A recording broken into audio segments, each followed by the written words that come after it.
News. Saat ini kami melaporkan langsung dari arena pertandingan taekwondo yang berlangsung pada 17 November 2024 di kampus UIN Sunan Gunung Jati, Bandung. Kompetisi ini diikuti oleh para atlet-atlet berbakat dari berbagai daerah dengan suasana yang cukup meriah dan panas dengan penuh energi. Sejak pagi, para peserta sudah mulai memadati arena lingkungan pertandingan dengan penuh dukungan dari para panitia dan para supporternya. Beberapa kategori tengah berlangsung, termasuk mulai dari kategori senior dan hingga kelas senior.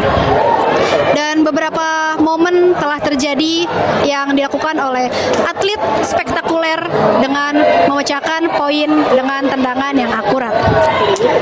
Dari tribun juga banyak teriakan sorak-sorak dari para supporter untuk menyupport para pemainnya. Nantikan informasi selanjutnya, tetap bersama kami di CTC News.